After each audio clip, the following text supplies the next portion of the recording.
ډېرو محترم مسلمانانو، نن یو خاص درود شریف چې هغې ته صلات البیر ویلی شي، یعنی د کوهي والا درود شریف، دا یو داسې درود شریف دی مسلمانانو چې د دې درود شریف په برکت سره د کوهي نه الله جل شانه اوبه روباسي. یعنی دغه کوهي دا اوبه ډېرې زیاتې ښکته دي، خو چې کوم انسان دا درود شریف په اخلاص او په یقین سره یو پیره ووایي، نو الله جل شانه د هغې د برکته دغه د درود شریف د برکت دغه اوبه سر ته راخیږي. محترمو، نو ستاسو چې کوم حاجت دی انشاءالله دا حاجت انختی دی، د حاجت کې چې دی هغه شګه پرته ده، یو قسم له دا په خټه کې ورخښتی نه ترې روځي، زموږ دا حاجت نه پوره کیږي، زموږ دا مسله نه حل کیږي. نو انشاءالله د دې درود شریف د برکته به الله جل شانه دغه ستاسو حاجت او ستاسو دغه مسله، ستاسو دغه بندشونه، رکاوټونه، قرضونه، تکلیفونه، پریشانۍ، غمونه، ستاسو چې څومره انشاءالله بد حالات په انسان باندې د هغې ټولو د ختمېدو دپاره د صلات البیر یو اسان درود شریف انشاءالله چې شپږ اووه ټکي دي، او زه په تاسو ته په دې سکرین هم ښایمه، په دې سکرین ما لیکلي هم دي، لیکن تاسو ته به مکمله طریقې سره زه ښایم. یو پیری صرف ووایئ انشاءالله چې الله جل شانه ورسره ستاسو ناممکنه پریشاني او ناممکن حاجت په ګارانټۍ سره پوره کوي. خو شرط پکې یقین دی، اخلاص دی، توجه ده، د الله تعالی نه 100% امید دی انشاءالله چې څه مو غوښته الله جل شانه په فضل سره ورته میلاویږي. السلام علیکم ورحمت الله وبرکاته. ډېر محترمو او عزتمندو مسلمانانو، رونو خویندو او هغه مسافرو چې بهر وطنونو کې ژوند کوي، الله تعالی مو ډېر حامی او ناصر او مددګار شه. الله تعالی دغه ټولو مسافرو له اوږده زندګي د صحت او د عافیت والا ورکړي، او الله تعالی د تمامو تورسرو زنانو نکاحګانې وکړي، نوجوانانو نکاحګانې الله تعالی وکړي. محترمو، دا دعاګانې موږ تاسو ته مدرسه کې هم کوو انشاءالله، دلته هم درته کوو، هر فیلډ کې به دا دعاګانې تاسو ته کوو انشاءالله. الله تعالی دې قبولي او مقبولي وګرځوي. محترمو، نن چې زموږ کوم درود شریف دی نو هغې ته وایي صلات البیر، یعنی د کوهي والا درود شریف. او دا یو داسې درود شریف دی محترمو چې د دې مثل نشته، د دې مثال نشته دی، او دا ډېر د بهترین درود شریف دی، د ډېرو تجربو نه وتلی دی، یعنی د خلکو پې الله تعالی حاجتونه پوره کولی. خو زه به ورته مختصر چې کومې ماشومې دا درود شریف ویلی و نو هغه ورته مختصر ذکر کومه چې ستاسو یقین هم پیدا شي او دغې ماشومې کمال ته تاسو وګورئ. یو صاحب تیر شوی دی چې هغه درود شریف یو کتاب لیکلی دی، خو دغه وخت کې دا کتاب نه و لیکلی، دغه کس روانو په یوه لاره باندې، یو غټ فقیه حوالم سړی دی، هغه په لاره باندې روانو، یو کوهي غاړې له ورغلی دی، تږی شوی و چې اوس زه اوبه څنګه وڅښمه.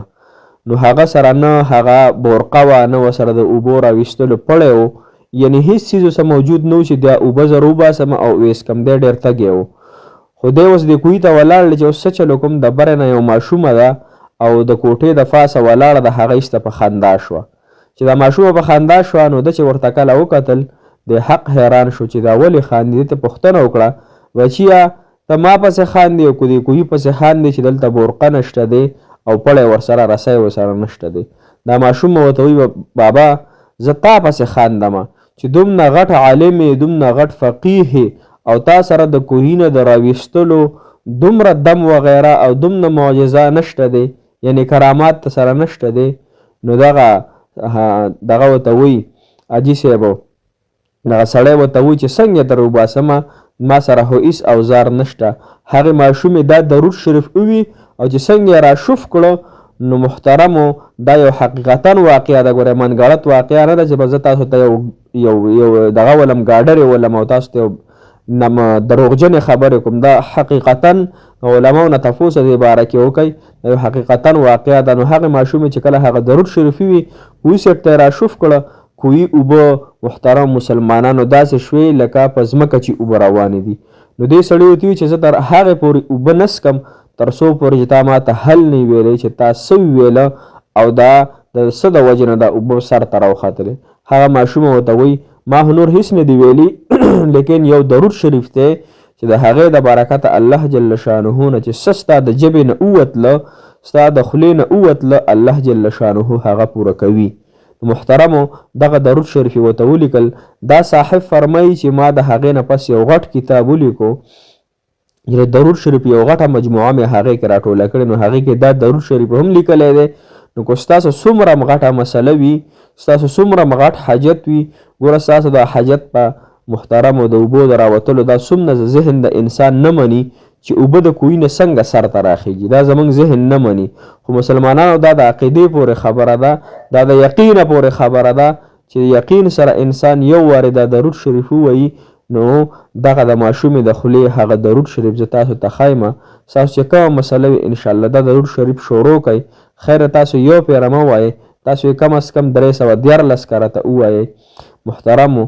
او د مازدیګر د مونځ نه واره تر د ماښام مونځ دغه ټایم ډېر افضل دی، دغه ټایم کې وایي خبرې پکې مه کوئ او دا څه کې وکئ. کو دغه ټایم کې نه شئ کولی نو بیا د ماسخوتن د مونځ نه پس چې کله خلک ټول اوده شي، ماشومان هم په آرام شي، نو دغه وخت کې زنانه او نارینه له دا درود شریف ویل پکار دي. محترمو هغه درود شریف هم درته ښیمه انشاءالله چې ستاسو به الله جل شانه ټولې مسالې او ټول حاجتونه ختم کړي. درود شریف دا د محترمو تاسو ته انشاءالله په سکرین باندې ښکارېږي. دا تاسو ځان سره دی نه یو سکرین شاټ وباسئ یا دا ځان سره دا ویډیو سیو کوئ د الله د رضا دپاره نور خلکو سره هم شریکه کوئ. انشاءالله چې د بل مسلمان دپاره موږ خیرخوا شو نو انشاءالله چې د دې د وجې نه به الله تعالی زموږ حاجتونه پوره کړي. درود بیر ها. بسم الله الرحمن الرحیم. اللهم صل على سيدنا محمد وعلى آل سيدنا محمد صلاة دائمة مقبولة تؤدي بها عنا حقه العظيم. دا درود شریف دی. بیا وورئ. اللهم صل على سيدنا محمد وعلى آل سيدنا محمد صلاة دائمة مقبولة تؤدي بها عنا حقه العظيم. دا درود شریف دی انشاءالله 314 پیری ووایي یقین سره بیخي پخته یقین سره د زړه د درد نه ووایه چې الله به زما د حاجت په دې د درود شریف سره پوره کړه. څنګه چې د هغې ماشومې په خوله باندې اوبه راویستلې وي، کوهي سر لا راوستې وي، الله زما د وسلم دونه غټه نه ده ستا په علم کې ده او ډېره زیاته وړ ده. الله نو زما دا مسله هم ختمه کړي انشاءالله چې دغه یقین او توجه دهان سره دې وکړه، یقین په الله وکړئ چې الله تعالی به ضرور پوره کوي. الله جل شانه هم خوشحاله او باد ساته. الله تعالی د ستاسو تمام حاجتونه، تمام ضروريات، د زړه دلی مرادونه او خواهشات د خپلو هغې خزانو نه پوره کړه کومې خزانې چې ډکې پرتې دي. مسلمانانو هم او تعالی د غوښتلو چل نه راځي، ورسره یې ګناهونه پرېږدوئ، بد نظرۍ پرېږدوئ، پردو سړو ته کتل، سړي پردو ښځو ته کتل دا عظیمه ګناه ده.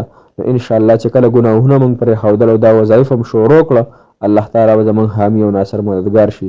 جزاک الله خیره فی الدارین.